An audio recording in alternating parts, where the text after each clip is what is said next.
Merhabalar, hepiniz hoş geldiniz. Dil ve Müzik Muhabbeti programımızın bu hafta İran'dan çok değerli bir konu oldu.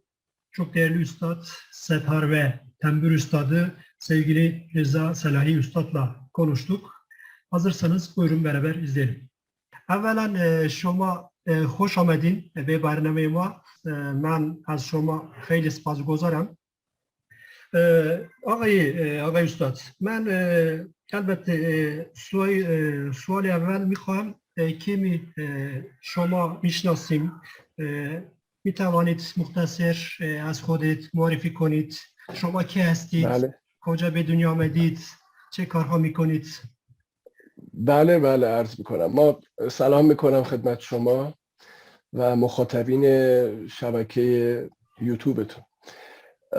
عرض به خدمت شما، من رضا صالحی هستم، موزیسین. در تهران متولد شدم. نزدیک و لیسانس هنر دارم در شاخه گرافیک. عرض به خدمت شما که نزدیک 30 ساله که نوازنده هستم، ساز میزنم.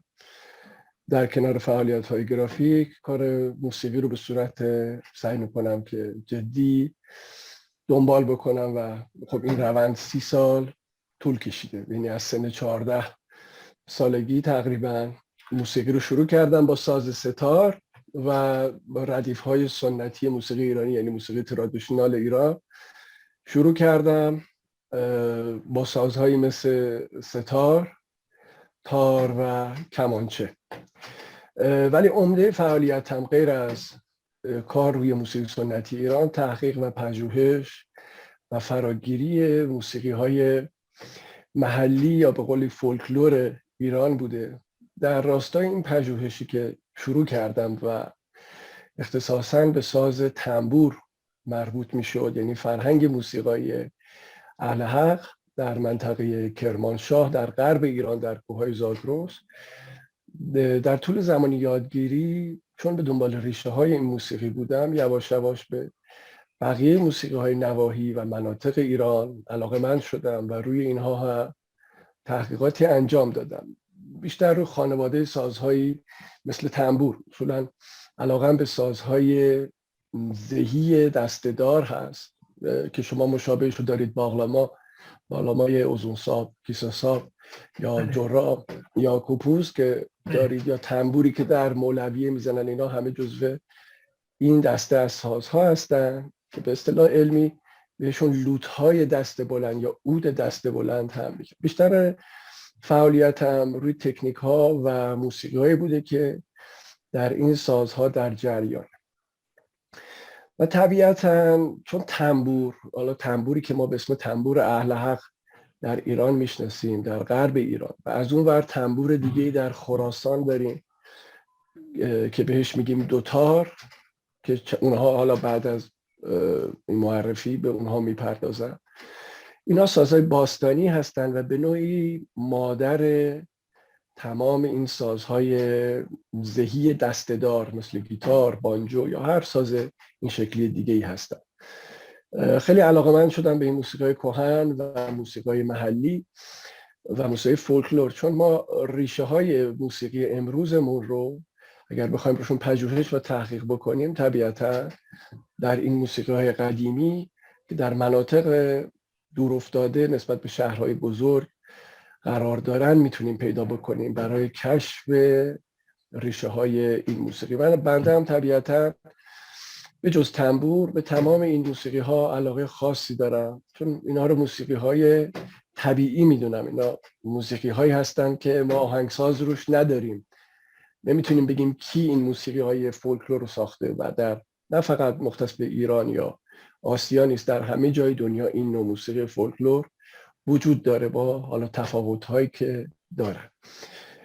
در راستای این پژوهش ها خب خیلی برام جالب بود موسیقی علوی در ترکیه با سازی مشابه تنبور اهل حق در اونجا میزنن، اسم پوپوس، که در منطقه درسیم شاهد بودم که به این ساز همچنان تنبور میگن، یعنی مردم زازا زبان.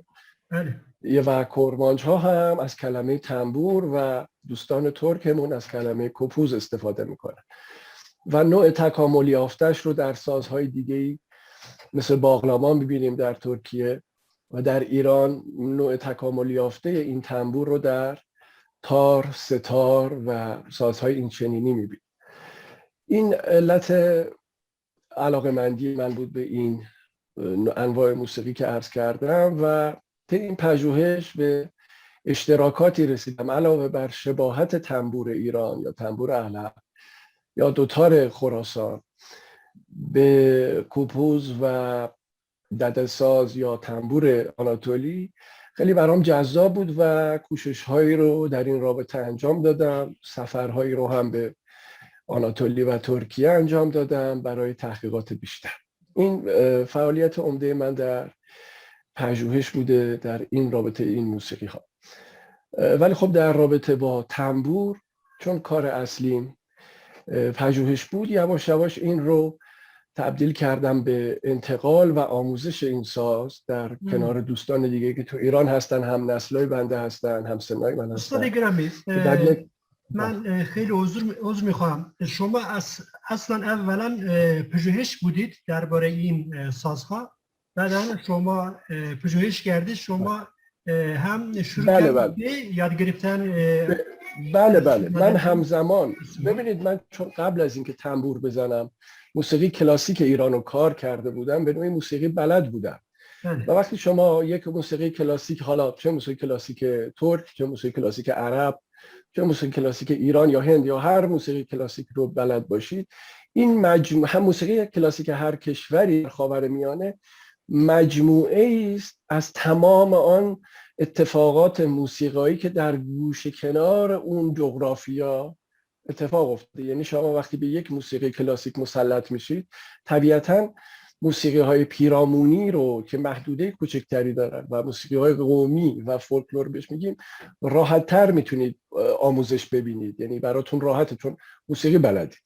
بنده از این راه شروع کردم و در کنار یاد گرفتن پژوهش رو هم و تحقیق در تاریخ این موسیقی ها و چگونگی و چرایی این مقامات و موسیقی هایی که نواخته میشه رو در کنار اون فراگیری هم انجام دادم. خب یک پروسه خیلی طولانی مدتی بود، یعنی در رابطه با تنبور، به خصوص تنبور اهلق، شاید 10 سال به طور مستمر جمع آوری کارهای قدیمی، ضبط از استادایی که از نسل‌های قبل بودن و امروز متاسفانه همشون فوت کردن، ضبط کردن آثار اینها، ثبت کردنشون در کنار بقیه دوستان که در منطقه کرمانشاه بودن یا در تهران یا اصفهان، دوستانی که در جاهای دیگه داشتیم، همه با هم سعی می‌کردیم که این کارها رو انجام بدیم به خاطر احساس دینی که می‌کردیم به استادای قبلیمون و حفظ این موسیقی ها.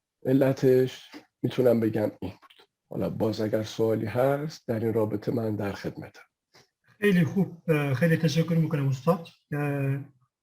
پس شما خیلی پژوهش کردید درباره تنبور در آناتولیا، در ایران و جاهای دیگه. شما می توانید درباره تاریخچه تنبور چیزهای دیگه هم برای ما توضیح بدهید؟ بله، توی مقدمه صحبت هم عرض کردم خدمتتون که تنبور یک ساز باستانیه و میشه گفت یکی از اولین سازهای زهی دسته‌داری هست که احتمالاً به وجود اومده. ما پیشینه سازها رو که ببینیم با سازهای پوستی یا خودصدا مثل دف، اربانه، تنبک یا سازهای این شکلی، طبل، میتونیم فرض بکنیم که سازهای کوبه‌ای اولین سازهای بشر هستند. پس از اون در دوران انسان پارینه سنگی، دورانی که شکارگری مطرح بوده و با کمان، اختراع کمان برخورد کرده انسان یا به وجود آورده، اونجا متوجه این ارتعاش صوت توسط اون زه شده و احتمالاً طی چند صد سال یا چند هزار سال به این نتیجه رسیده که اگر زه‌های زیادتری به این کمان متصل بکنه به صداهای متنوع‌تر خواهد رسید. میتونیم ساز کمان یا چنگ رو مادر همه این سازهای زهی که هست فرض کنیم. البته این وسط سازهای بادی مثل نی و فلوت شاید سابقه طولانی داشته باشن. نمونه باستانی که چند سال پیش در آلمان پیدا شد مربوط به 25,000 سال قبل از یک نی کوچک بود. پس خیلی سابقه پیدایش موسیقی طولانیه و ما نمیتونیم تاریخ دقیق برای پیدایش این موسیقی ها عنوان بکنیم. ولی همین چنگ ها به نوعی میتونه موجب پیدایش سازهایی مثل همخانواده تنبور و کوپوس شده باشه. این بحث اولیه ماست. ما میریم حالا سراغ نشونه هایی که از ساز تنبور و به این شکل کاسه نیم دایره و یک دسته بلند داره نگاه میکنیم در آثار باستانی. در محدوده جغرافیای ایران اولین چیزی که ما پیدا میکنیم در جنوب غربی ایران در تمدن ایلامی هاست که مربوط به 2000 سال پیش از میلاد مسیح هست، یعنی 4000 سال پیش، بین 4000 تا 3000 سال پیش. ما در محدوده های باستانی اونجا که معروف هست به زیگورات چغازنبی، باستانشناسا هیکل هایی یا مجسمه های کوچکی رو پیدا کردن که ظاهرا جنبه آیینی داشته و در این مجسمه های گلی کوچک سازی رو مثل تنبور یا مثل تار در بغل این افراد میبینیم که در حال نواختنن. این اولین نشونه تاریخی و باستانی است که ما شاید بگیم در خاورمیانه پیدا شده. نشونه بعدی که از ساز تنبور ما داریم در تمدن آشوریا در شمال عراق هست که در نقش برجسته های کاخهای آشوری در نینوا شمال عراق افراد تنبورزنی رو در کنار نوازندگان دیگه میبینیم روی سنگ نقش کردن و خیلی شبیه تنبور امروزی است که ما میزنیم. خب میبینید که خیلی شبیه همون به اصطلاح کوپوز و واغلامایی است که در منطقه شما نواخته میشه.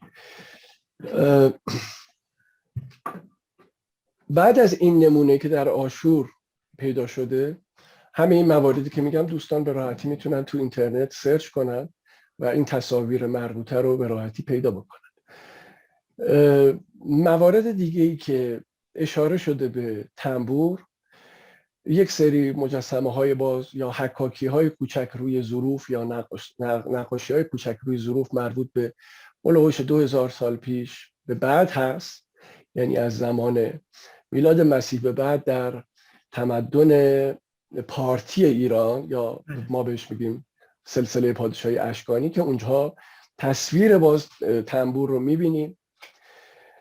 جلوتر از اون متن‌هایی هستن، کتاب‌هایی هستن که پیش از اسلام از دوره امپراتوری پارس‌های ساسانی باقی مونده که اینا از منطقه پارس بلند میشن و کل فلات ایران رو میگیرن و پایتخت‌های متفاوتی داشتن. یک پایتخت اولیه‌شون در فارس بوده، پایتخت‌های بعدیشون در منطقه غرب شرق عراق و به اصطلاح پایتخت معروفشون تیسفون که امروزه در خاک کشور عراق هست. در متون به جا مانده از اونها میبینیم که پادشاه بنیانگذار پادشاهی ساسانی آقای اردشیر بابکان نامی بوده که ایشون در این زندگی نامش که به زبان پهلوی باستانی نوشته شده، پهلوی قدیم یعنی فارسی قدیم یا پهلوی نوشته شده، اونجا اشاره شده که ایشون به عنوان شاه ایران خودش تنبور نواز بوده و تنبور میزده. این پیدایش و این نشون میده که خب تنبور همچنان حضورش رو حفظ کرده بوده. طبیعتاً وقتی ما راجع به امپراتوری ایران صحبت میکنیم این شامل آناتولی، شامل عراق فعلی و افغانستان هم میشه، چون مرزهای اون موقع تا این حدود گسترده بودن و این جریان فرهنگی در اینها وجود داشته. این میشه حضور تنبور در پیش از اسلام در فلات ایران که رد و بدلهای فرهنگی، کوچها، مهاجرتها باعث میشه که این فرهنگ تبادل بشه. اما چیزی که مهمتره گستره تنبوره. شما نگاه میکنید امروزه این ساز با این فرم، حالا ممکنه یک جای کاسش کوچکتر باشه، یک جایی پرده بندیش متفاوت باشه، نمیدونم یا تعداد سیما متفاوت باشه، از مغولستان و چین حضور داره، در هندوستان وجود داره، در فلات ایران، در ماوراءالنهر، کشورهای مثل تاجیکستان، ازبکستان، قرقیزستان، عرض به خدمت شما از این ور در ترکیه و حتی بالکان هم حضور داره. پس یک محدوده میتونیم بگیم تمام این مسیر جاده ابریشم سازی به اسم تنبور وجود داره. حالا ما در ایران بهش میگیم تنبور و بخشی از مردم ترکیه هم بهش میگن تنبور، اما بحث ما اصلا سر اسمش نیست، چون در ایران به این ساز دوتار هم میگن، یعنی سازی که دو سیم داره، یعنی در خراسان میگن دوتار. ما فقط وقتی که اسم محل رو میاریم، مثلا میگیم تنبور اهل حق، یا میگیم تنبور درسیم، یا تنبور آناتولی، یا میگیم کوپوز، یا میگیم دامبورا، یا میگیم یا هر اسم دیگه ای که برای این خانواده از ساز قرار میدن و اینکه مکان جغرافیاییش رو عنوان میکنیم برای اینکه مختصات ساز رو بشناسیم. چون میدونید مثلا در قرقیزستان تکنیک هایی که استفاده میشه و جنس سیم با این تنبوری که دست ما هست متفاوته و شاید پرده بندی هم تا حدودی تفاوت داشته باشه، یا تنبوری که شما در منطقه خودتون، منطقه درسیم میزنید، از نظر فواصل و پرده بندی ساز، دستانهای ساز با این تنبوری که من میزنم متفاوت هست. پس ما اسم اون ساز رو وقتی میاریم، اسم منطقهش رو میاریم، میخوایم مختصاتش رو معرفی کنیم، یعنی بگیم این نوع تنبور با این مختصات که حالا مال ازبکستانه یا مال تاجیکستانه. دعوامون هم نیست که حالا حتما بگیم تنبور، میتونیم بگیم دوتار، میتونیم بگیم ساز، همون جوری که.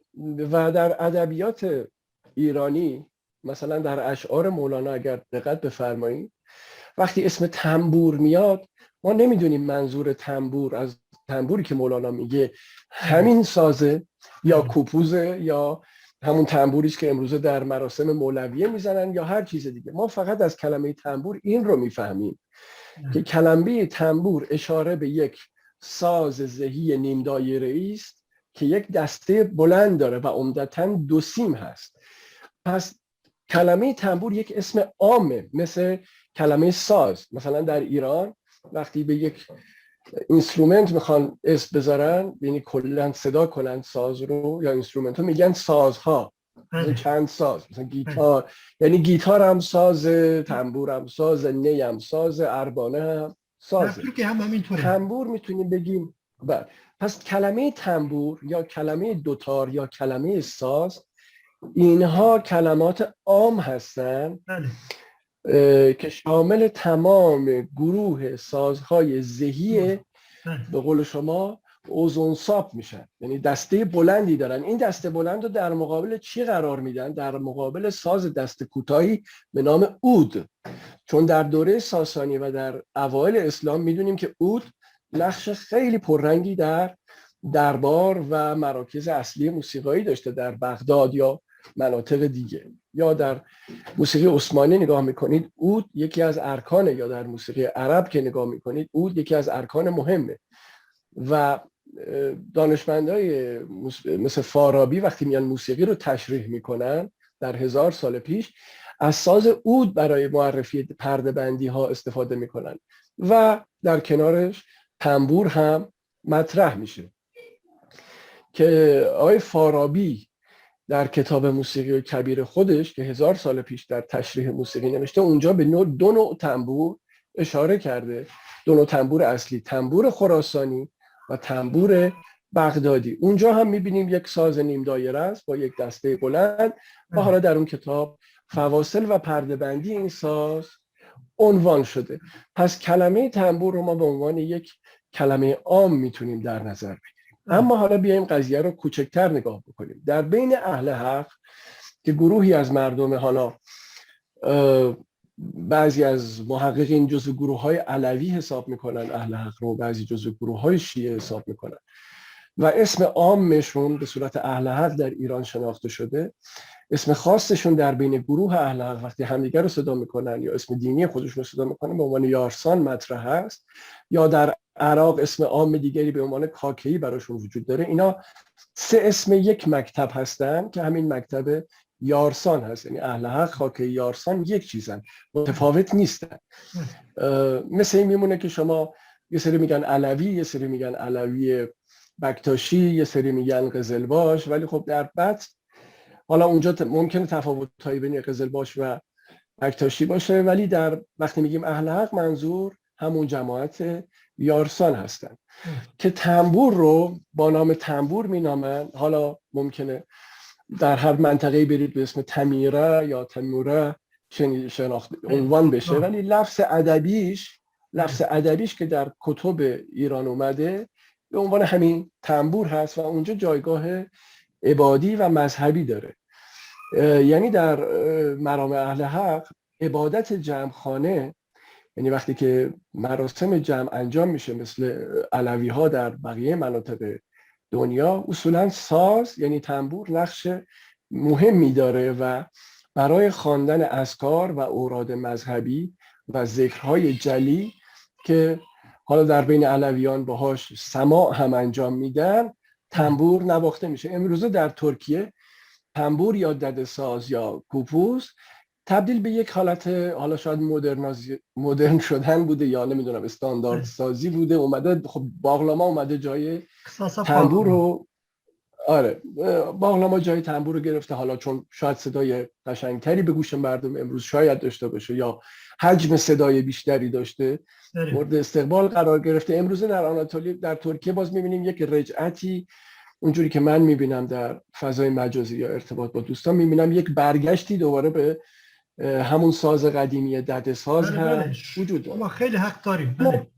بله. اما در بین اهل حق به خاطر تقدسی که برای ساز قائل شدن سعی کردن این ساز رو تغییر ندن و همین تنبور رو بدون اینکه ساز دیگه رو وارد جمع خانه کنن، این ساز رو به صورت مجرد و تنها تقریبا 1000 ساله که اهل حق نگه داشته و همچنان در مراسم جمعخانه می نوازد. این کلیاتی بود که باید عرض می کردم خدمتتون. بله. استاد خیلی تشکر میکنم. من از صحبت شما خیلی چیزها یاد گرفتم. میتونم خواهش بکنم شما چیزی مختصر از تنبور شما برای ما اجرا کنید؟ حتما. اگر اجازه بدید من یک تاریخچه، حالا در تاریخچه کلی تنبور رو خیلی اشاره مختصر کردم، چون میدونید صحبت کردن راجع به این مباحث و حالا ارتباطاتشون جلسات بیشماری رو میطلبه که ما گفتگو کنیم. من خیلی سعی کردم اینها رو مختصر و مفید بگم و زمانمون اجازه نمیده و حوصله مخاطب شما هم شاید سر بره، ولی نمیدونم اینا رو برای دوستان ترک زبان زیرنویس میکنید یا به چه صورت هست، بنده اطلاع ندارم. یک تاریخچه کوتاه هم راجع به بحث تنبور در بین اهل حق بگم. ما پیوندش رو متوجه شدیم که هم در بین علویان ترکیه هم و در بین اهل حق در ایران تنبور یک جنبه آیینی و مذهبی داره. حالا اون چیزی که راجع به تاریخچه تنبور لازم عرض کنم خدمتتون، در بین اهل حق حدود 1000 سال پیش، یعنی قرن 4 هجری، یک شخصیت معنوی در تاریخ اهل حق وجود داشته به اسم شاه خوشین لرستانی که مربوط به منطقه لرستان ایران بوده. ایشون یک عارفی بوده و یک سری پیروانی داشته که اینها ساز می‌زدن و در بین اهل حق به 900 معروف بودن. حالا 900 نفر بودن که اینها هر کدوم یک سازی رو می‌نواختن. منتها این نواختن ساز برای مناسک عبادی و مذهبیشون بوده، یعنی عبادت رو با موسیقی همراه می‌دونستن.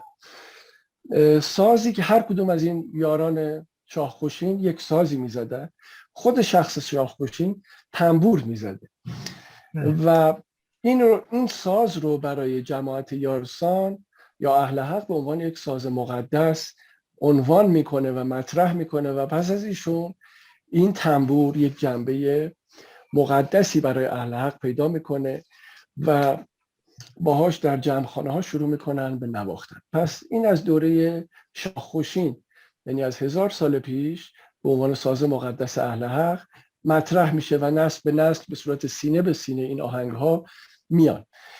تفاوتی که اینجا تنبور نوازی اهل حق با تنبور نوازی علویان ترکیه داره در یک نکته است. حالا غیر از تفاوت‌های تکنیکی یا فرده‌بندی ها، در بین اهل حق هولوش 72 آهنگ به نام مقام وجود داره. این کلمه مقام با کلمه مد اشتباه نشه، چون تعریف علمی مقام چیز دیگه است که مربوط به فواصل و مد هست، مثل مقام صبا فرض کنید، مثل مقام حسینی. بحث ما این مقوله نیست. مقام در تنبور به معنی آهنگ‌هایی است، هر آهنگی است که یک شأن نزولی داره. شأن نزول یعنی چی؟ یعنی یک بزرگی در یکی از بزرگان مذهب یارستان که مقام معنوی داشته و قدیس محسوب می شده، شعر یا کلامی رو سروده و برای اون آهنگی نواخته شده که مریدان اون رو با اون کلام رو یا اون شعر رو با نغمه خاص نواختن و سعی کردن اون نغمه رو دیگه تغییر ندن. به این نغمات میگن نغمات حقانی یا مقامهای حقانی یا نظم حقانی بهش میگن، که صرفاً عمدتاً در جمعخانه ها نواخته میشه. یعنی خب در بزم و دور همی های آزاد شاید نواخته نشه و مربوط به جمعخانه است. در مقابل اینها نغمات دیگه‌ای وجود داره که بهش میگن مقام‌های باستانی، که این مقام‌های باستانی مقام‌هایی هستن که بدون ریتم هستن، ریتم مشخصی ندارن، مثل اوزون هاوا که شما اونجا دارید، به صورت آوازی خونده میشن و باز اینا ساختار مشخص ملودیکی دارن که زیاد تغییر نمی‌کنن. یعنی اون چیزی که از 100 سال پیش ما میتونیم یقینا بگیم به ما رسیده، 150 سال پیش، میگیم این مقام ها تغییری نکرده و نوازندگان اهل حق تنبور سعی در حفظ این مقام ها دارن. اون چیزی که در حالا نمیدونم دقیقاً اینطور هست یا نه، اونجوری که پرسجو کردم در جمعخانه های آناتولی، یک پیری میتونه یک آهنگی رو بسازه و بزنه، یا یک آهنگی ممکنه توسط شخصی ساخته بشه و این زایش این آهنگ‌های ذکری در اونجا وجود داره. در اینجا در بین اهل حق طبیعتاً این کار رو برای جمعخانه منع کردن.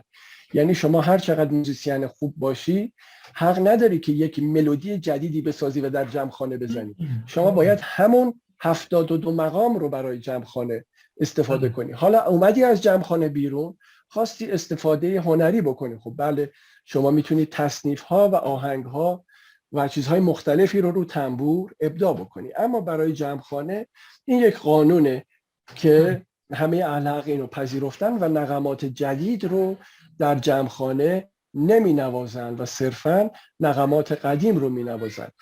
اشعاری که با این نغمات خوانده میشه در بین اهل حق اشعار مقدس هستن که مثل کتاب مذهبی میمونه، که به اینها میگویند کلام اون متن مقدسی است که اهل حق بهش باور دارن و سروده شده بزرگان است، بزرگان دین اهل حق، که مباحث البته مختلفی رو در بر میگیره که شما در یک فرصت دیگه یا با دوستان دیگه میتونید راجبش بیشتر صحبت کنیم. فقط این رو عرض کنم که این کلام ها مضامینی هستن، متونی هستن که مجاز هستن در جمعخانه خوانده بشن. مثلا کسی نمیاد یک شاعر دیگه ای رو، شعر نوعی رو که خارج از آیین یارستان باشه در جمعخانه بخونه. طبیعتاً از این اشعار استفاده میکنه. این اشعار عمدتاً به زبان گورانی هستند که شباهتی داره از نظر ساختاری و ریشه‌ای به زبان زازایی که در منطقه درسیم ترکیه هست. تفاوت‌هایی با کردی داره و بیشتر به زازایی و گورانی به هم شباهت بیشتری دارن، که البته بعضی ها به این زبان گورانی زبان اورامی هم میگن، چون اصلش مربوط به منطقه اورامانه که منطقه اورمان منطقه‌ای است بین کردستان ایران، کردستان عراق و شمال کرمانشاه در ایران. این میگن خاستگاه این زبان ظاهرا اونجاست و اکثر مردم اون منطقه به این زبان اورامی یا گورانی صحبت میکنن. متونی که با شما هم میدانید زبان گورانی؟ بله، تا حدودی در این متن‌هایی که خوانده میشه. پس عمده چیزی که با تنبور خونده میشه به این زبان هست، یعنی دفاتر اهل حق و شعر شعرای سده‌های گذشته در این منطقه عمدتاً به زبان اورامی بوده و زبان اورامی یا گورانی رو به یک جور زبان ادیبانه، یک زبان ادبیاتی نگاه می‌کردن. حتی شاعرای کرد در کردستان ایران و عراق، آنها هم اگر نگاه بکنید با اینکه زبان مادریشون کردی بوده، کردی مثلا سورانی یا جافی بوده، اومدن اشعارشون رو به زبان اورامی یا گورانی گفتن، چون وجهه هنری داشته یا ادبیاتی داشته. پس عمده اشعاری که با تنبور خونده میشه این اشعار گورانی است، ولی در بین اهل حق آذربایجان هم اشعاری به زبان ترکی آذری خونده میشه. البته نگفته نماند که اولین مقام تنبور که توسط شاه منسوب به شاه خوشین میدونن، خب اون با شعر فارسی سروده شده، ولی عمده کلامی که با تنبور خونده میشه عمدتاً گورانی هستش. این کلیتی بود که راجع به تنبور باید عرض میکردم، ولی خب قداست داره در جمعخانه و در گذشته پیران و دراویش اهل حق می نواختن. امروزه یه مقدار خب اون سختگیری ها کمتر شده و همه کس تنبور می نوازه در ایران و خیلی استقبال شده از طرف مردم در ایران و خارج از محدوده اهل حق ها هم، یعنی خارج از استان کرمانشاه هم نواخته میشه. تقریبا در همه جای ایران دیگه امروزه تنبور وجود داره. خاستگاه جماعت یارسان هم که تنبور بهشون رواج داشته در این 100 سال گذشته و از قدیم، استان کرمانشاه ایران، استان لرستان، استان همدان ایران، استان آذربایجان به اصطلاح شرقی، اطراف تهران، در مازندران و بعضی از مناطق مرکزی ایران مثل استان مرکزی، اینجا گستره اصلی جماعت اهل حق هست. متو خاستگاه اصلی اهل حق رو خب همه استان کرمانشاه یا منطقه گوران میدونن، چون ما یک منطقه هم داریم که علاوه بر این که زبان بهش منسوبه، همون منطقه گوران هست و منطقه گوران میشه گفت خاستگاه اصلی این به اصطلاح گسترش این نوع موسیقی و زبان هست. خیلی از اساتید تنبور هم مربوط به منطقه گوران هستند. البته ما 2 حوزه اصلی در تنبور داریم که شاخص انتقال این مقام ها بودن، یعنی بزرگترین اساتیدی که در 100 سال گذشته، 200 سال گذشته این موسیقی رو به نسل های امروز انتقال دادن، مربوط به این 2 حوزه‌ای هستن که عرض میکنن. یکی شرق کرمانشاه، شهرستانی دست به اسم صحنه و تبابش که دینور، در اون مناطق تنبور میزدن و اساتید معاصر ما خیلیاشون مال اون منطقه، مثل نورعلی الهی، مثل استاد سید امرالله شاه ابراهیمی، مثل سید خلیل عالی نژاد یا سید ایاز قزوینه و درویش امیر حیاتی، اینها افراد مشهوری هستن که در این 50 سال و 70 سال گذشته تنبور نوازی رو اطلاع دادن و بین دیگران و خارج از محدوده اهل حق گسترش دادن. در منطقه گوران هم که خب از بعد از کرمانشاه شروع میشه تا مرز عراق که شهرهایی مثل کرند، گهواره، سرپل ذهاب رو در بر میگیره، اساتید خیلی زیادی وجود داشتن که معروف ترینشون شاید در حال حاضر آیه استاد علی اکبر مرادی هست که با اولاش ازدمیر یک آلبومی رو پر کردن که در ترکیه هم فکر میکنم کنسرت دادن و منتشر شده. از اساتید قدیمی تر میتونم استاد طاهر یارویسی رو بگم که 1 سال قبل ایشون فوت کردن، به رحمت خدا رفت. ایشون هم از راویای و انتقال دهنده های مهم این موسیقی بود و خیلی دیگه، یعنی اگه بخوام نام ببرم شاید 100 نفر باشن. این کلیتی است که راجع به تنبور میتونستم عرض کنم. اگر سوال دیگه هم هست راجع به این قضیه باز من در خدمت. شما قبلا گفتید من آمدم ترکیه، درسته؟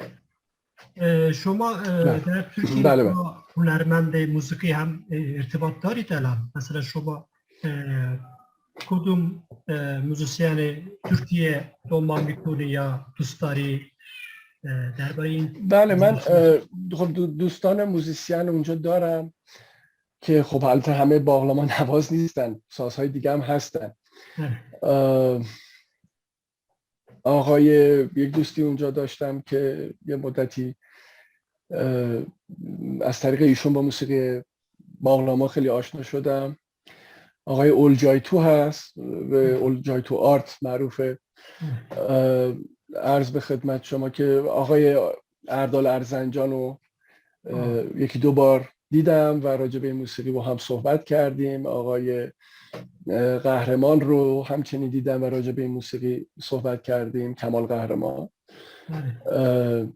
و موزیسین های دیگه رو میشناسم تو اون منطقه که کارهاشون رو دنبال بکنم و یا با هم ساز زدیم. با یکی از شاگردان آقای ارزنجان هم، اسم آقای باریش که اسم فامیلشون متاسفانه یادم نیست، یک آلبومی داشتن، فکر میکنم سال 2015 یا 2014 بود که در فکر میکنم اروپا منتشر کرد، در بلژیک آلبومشو به اسم میسکال فکر میکنم بود اسم آلبوم. یک ترک رو با ایشون هم نوازی کردم که ایشون باقلاما میزد و منم با تنبور با آقای اولجایتو هم با ما به اصطلاح یک سه‌نوازی رو انجام دادیم با تنبور و باقلاما.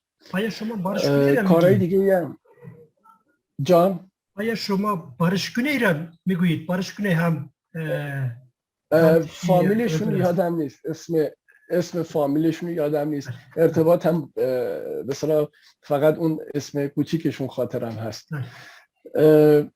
کارهای دیگه اونجا ضبط کردم، با موزیسین های مختلف ساز زدیم، ولی خب دغدغه اصلیم شناخت، تا حدودی سعی کردم موسیقی علوی رو ببینم که به چه صورت هست و چه ارتباطی با تنبور داره با موسیقی علوی. بیشتر دنبال این بودم.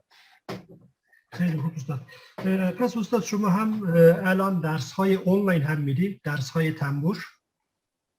بله، من در حال حاضر این داستان کرونا که پیش اومده خب یه خورده شرایط موزیسین ها رو عوض کرده طبیعتا در همه جای دنیا و خب امکان کنسرت ها و اجراها و حضور در مدارس موسیقی خب سخت‌تر شده. بندم قبل از کرونا در یک مدرسه موزیک اینجا درس میدادم تنبور رو که به خاطر شرایط کرونا مجبور شدم عوض کنم شیوه تدریس رو و به شیوه آنلاین، همینجوری که در خدمت شما هستم، روی آوردم و موسیقی کلاسیک ایرانی رو و موسیقی مقامی تنبور رو به علاقه‌مندان درس میدم از سراسر دنیا. البته قبل از اینکه شما رکورد کنید پرسیدید در ترکیه هم شاگرد تنبور دارید؟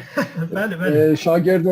شاگرد مستقیم نه، چند تا از دوستان هستن در سفرهایی که به ترکیه داشتم به اصطلاح تبادل میکردیم، من چیزهایی رو از اونها میآموختم در رابطه با باقلاما و گوپوز و به چند تا از این دوستان هم تکنیک های تنبور رو و بعضی از آهنگ های تنبور رو درس دادم. ولی الان همین به صورت آنلاین، اینکه آنلاین الان شاگردی از ترکیه داشته باشم خیلی در کشورهای دیگه دارم، در کانادا، آمریکا و اروپا بعضی از دوستان هستن که بهشون به بعضی تنبور و به بعضی ستار درس میدن. خب شاید این داستان کرونا این حسن داشت که ما ارتباطاتمون رو با بقیه دوستان بیشتر کردیم و بعد زمان، بعد این فاصله و مکان دیگه اهمیتشو از دست داد. توی نقاط مختلف ایران هم هنرجویی دارم که و به صورت همین آنلاین در خدمتشون هستم و این مشقای ستار و تنبور رو بهشون ارائه میدم. و در این راستا من یک متدی رو برای خودم طراحی کردم جدا از اون شیوه آموزش سنتی تنبور، یعنی بر اساس آموخته هایی که از سازهای مختلف داشتم و متدهای مختلفی که روی تار، ستار، کمانچه و حتی متد باقلامای اردال ارزنجان هم یک دوره اینجا پیش یکی از دوستانمون به اسم آقای سوران پورعلی مکری که در دیاربکر درس میدادن و خودشون از کردهای ایران هستن، یک دورم پیش ایشون متد آقای اردال ارزنجان رو زدم بخشایشو. در کل این تجربیاتی که داشتم همیشه دغدغه‌ام بود که یک شیوه نوینی برای آموزش تنبور ابداع کنم. حالا نمیشه گفت ابداع ولی تدوین بکنم به اصطلاح، که امروزه با اون شیوه نوینی که خودم طراحی کردم به کسایی که اولین بار تنبور رو شروع میکنن به صورت نوتاسیون درس میدم، چون شیوه گذشته آموزش تنبور به صورت به قول معروف ما میگیم سینه به سینه حفظی بوده. یعنی استاد میزده، شاگرد نگاه میکرده و استاد تکنیک هایی رو توضیح نمیداده به شاگرد، فقط میزده و به شاگرد میگفته بزن. اگر شاگرد استعداد ذاتی داشته خب میزده، اگر استعداد ذاتی نداشته ممکن بوده 50 سال طول بکشه و بازم نتونه بزنه. به همین دلیل من این اومدم شیوه خودم رو، اون شیوهی که یعنی تجربه کردم توی این چند سال، چون هولوحوش خب 20 سال هست که تنبور درس میدم جسته گریخته و تو سالهای اخیر توی 5-6 سال 10 سال گذشته شاید بگم این حجم تدریسم بیشتر شده، یعنی بیشتر درس میدم نسبت به گذشته. این تجربیات باعث وجود اومدن اون متد و شیوه شخصی شد که هنوز به خاطر وسواسایی که دارم اینو پابلیشش نکردم، منتشر نکردم و هنوز دارم ادیتش میکنم، ولی الان از روی اینا درس میدم و بعد از اینکه شاگردها تکنیک های لازم رو و شناخت ریتم و نوت رو به دست میارن وارد مقام های تنبور میشم و قطعاتی که بسیار رپرتوار نوین تنبور که ساخته های اساتید معاصر ما هست مثل سید خلیل عالی نژاد، آقای مرادی یا کیخسروی پورناظری که سرپرست گروه تنبور شمس هست که خیلی گروه معروفیه توی ایران، قطعاتی اینا دارن که به نوعی الان در تنبور در 30 سال گذشته کلاسیک شده و اینا رو درس میدیم به دوستان و نه تنها من، دوستان دیگرم هم هستن که اونها هم روش ها و متد هایی رو طراحی کردن و اونها هم دارن شیوه های خودشون رو درس میدن. همونجوری که مثلا در ترکیه شما نگاه میکنید شیوه های مختلفی برای متد های مختلفی برای آموزش باغلاما وجود داره. خب ما این کمبود رو در تنبور احساس میکردیم چون همون اون شیوه سینه به سینه فقط به درد کسی میخوره، کسی میتونست درک کنه که مال منطقه کرمانشاه باشه، یعنی زبانش مال اون منطقه باشه، موسیقیش مال اون باشه. یا آدمی مثلا از تهران خب خیلی سخت بود، یا اصفهان که اون زبان و فرهنگ رو نشناسه و این موسیقی رو بخواد صحیح اجرا بکنه.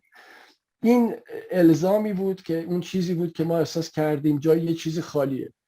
کردم نه تنها بنده، 7-8 تا دیگه از دوستان بندم متدهایی رو طراحی کردن، بعضن چاپ کردن، بعضیا مثل بنده هنوز چاپ نکردن و دارن آزمون و خطا میکنن و دارن درس میدن برای اینکه بتونن هر کسی که خارج از مثلا محدوده جغرافیای استان کرمانشاه هم هست بتونه تنبور بزنه. و خب بنده و دوستان دیگه هم میبینیم نتیجه گرفتیم، یعنی افراد دیگه ای هم خارج از استان کرمانشاه دارن این تنبور رو میزنن. البته ماها شروع کننده این کار نبودیم، نسل‌های قبل از ما، استاد علی اکبر مرادی میتونه یا استاد عالی نژاد یا استاد شاه ابراهیمی، اینا پیشروهای گسترش تنبور بودن و ماها به نوعی شاگردهای اینها نسل بعد از اینا محسوب میشیم و هر چی که داریم به هر حال از آموخته‌هایی است که از این اساتید به دست آوردیم و همیشه قدردانشون و مدیون زحماتشون هستیم. بسیار خوب استاد، خیلی ممنونم. در ترکیه خیلی از آوازهای کردی توسط هنرمندان از جمله ابراهیم تاترسس، عزت آلتınmeşe و غیره هنرمندان به ترکی هم با متون بی ارزش ترجمه بله، با اشعار بله و زیر آنها اینها گفتن که این آوازها ما ساختیم. آیا در ایران هم روش اینطور وجود داره که مثلا آوازهای من اینو عرض بکنم؟ بله اینو عرض ببینید، همونجوری که اول صحبت هم عرض کردم، موسیقی فولکلور یا موسیقی قومی یا موسیقی محلی، حالا هر اسمی که میخوایم روش بذاریم فرق نمیکنه، موسیقی هایی هستن که سازنده ندارن. یعنی مثلا ما میگیم آقا بتهوون یک آهنگی ساخته، نوتش هم نوشته، دیگه کسی نمیتونه اون آهنگ بتهوون رو به خودش انتقال بده. اما ما یک سری ملودی های کوچیکی داریم یا آوازهایی داریم که در هر منطقه‌ای ممکنه وجود داشته باشه و کسی صاحب اینها نیست. طبیعتاً این ملودی ها مثلا در ایران ما اقوام و زبان های زیادی داریم.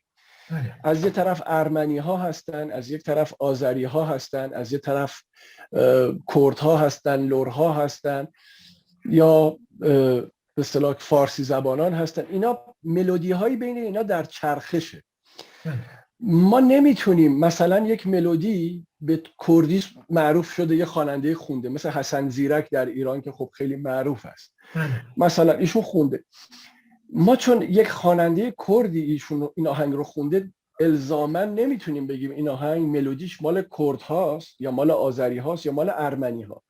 یک سری شاخصه های ملودی هست که ما رو راهنمایی میکنه، میگه اصل این ملودی میتونه محتملاً، یعنی امکان داره مثلا آذری باشه یا نه این ملودی محتملاً میتونه کردی باشه.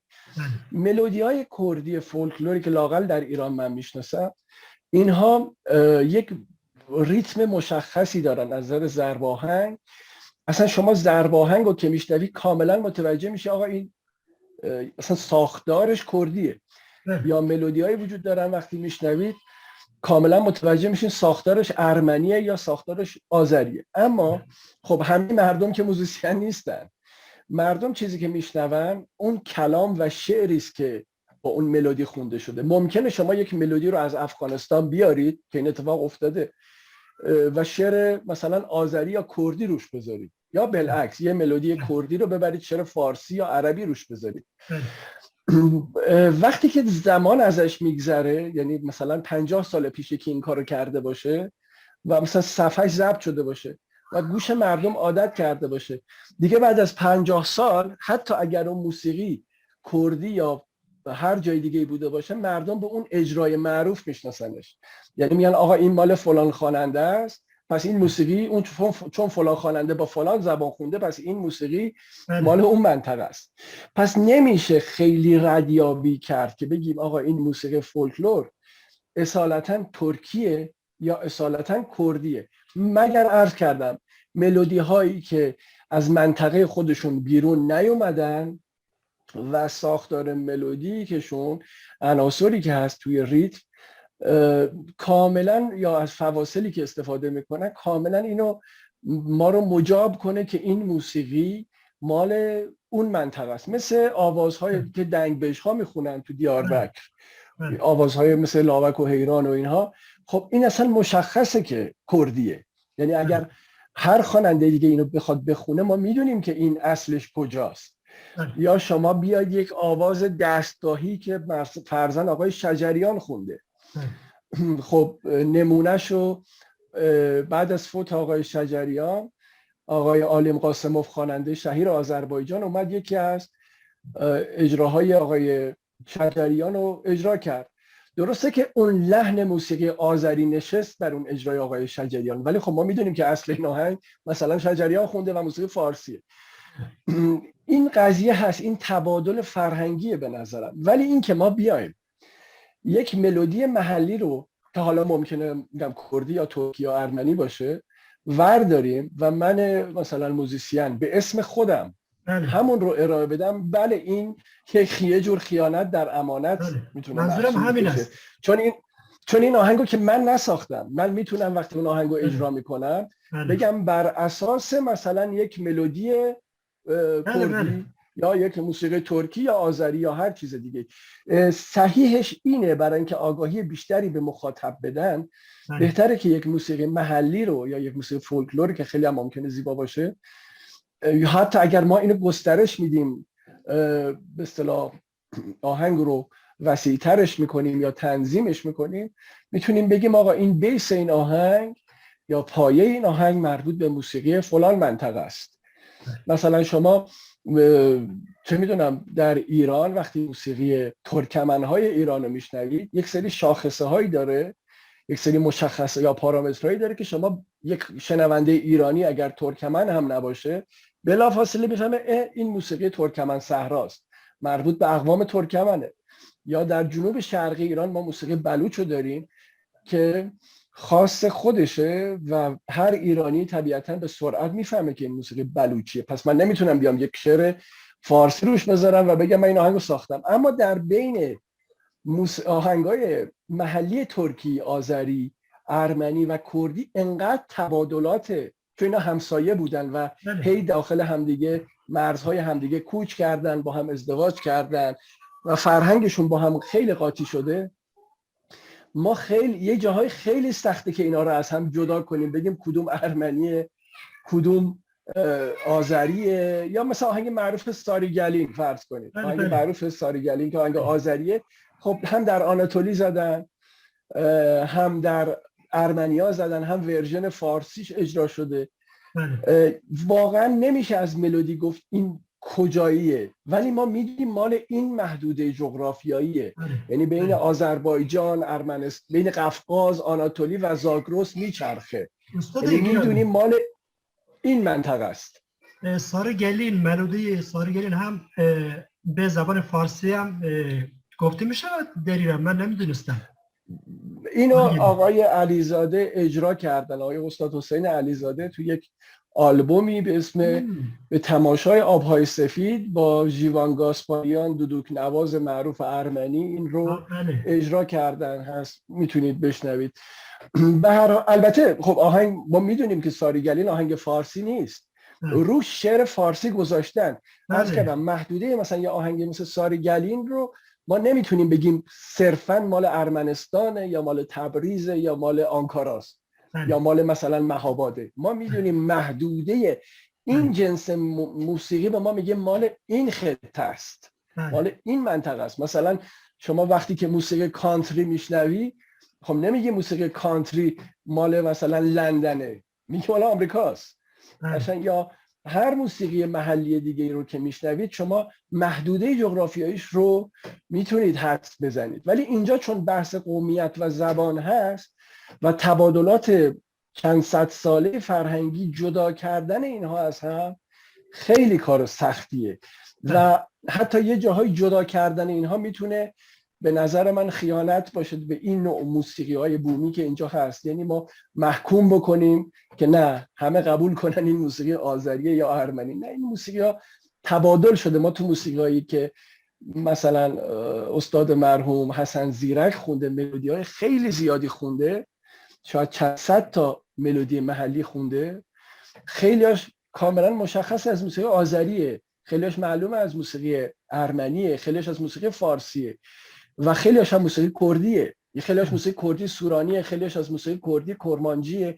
یعنی از همه جا وام میگیره یه هنرمند و خودشون محدود، یک هنرمندی مثل حسن زیرک از همه جا وام گرفته و اینها رو اجرا کرده. ولی اینکه بله بنده بیام یک موسیقی فرزن معروف محلی رو وردارم و اسم خودم رو به اون آهنگساز پاش بزنم، خب این یه جور کلاهبرداری یا دزدی محسوب میشه. بله. خیلی ممنون استاد گرامی. من از صحبت شما خیلی لذت بردم. آمدیم آخر برنامه ما. شما بله. می توانید برای ما، برای بینندگان چیزی اجرا کنید اگه دلشون؟ بله من یکی دو تا از مقام‌های باستانی تنبور رو براتون سعی میکنم که بزنم.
این نغمه‌ای که براتون زدم به مقام سحری معروف هستش.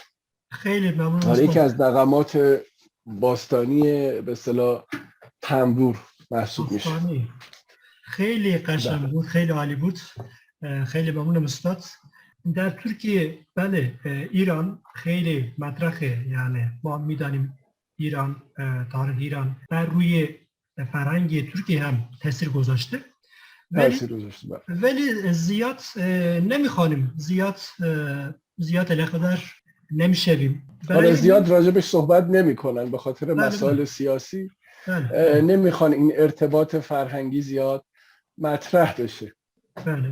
بله متاسفانه اینجا. ولی خب مشخصه، ببینید ارتباط فرهنگی خاک ایران و خاک آناتولی، عرض کردم خدمتون، مثل تار و پود به هم گره خورده. واقعا جدا کردن این مردم از هم و فرهنگشون خب کار سختیه، چون فرهنگ و موسیقی یک چیزیست که سایه روشنوار حرکت میکنه. مثلا مثل یک رنگین کمان میمونه که شما مرز این رنگ رو با اون رنگ نمیشه تشخیص داد. فرهنگ و هنر هم همین جوری حرکت میکنه و همین دلیل ما نمیتونیم، حالا مرزهای سیاسی ما رو میاد از هم جدا میکنه، ولی ما چیزی به اسم مرز فرهنگی نداریم. ما تلورانس فرهنگی داریم، یعنی از این رنگ به اون رنگ، یعنی از تهران تا استانبول که شما میرید فرض کنید اونجا اگر رنگ زرد باشه اینجا رنگ آبی، ما در اون وسط به رنگ سبز میرسیم. اینا خیلی تلورانس دارن و با هم در ارتباطن و نمیشه مردم رو صرفاً به خاطر مرزهای جغرافیایی از هم جدا کرد، چون فرهنگامون با هم درآمیخته است. خیلی ممنونم استاد، خیلی ممنون. امیدوارم جای دیگه به مکان دیگه با هم ارتباط داشتیم.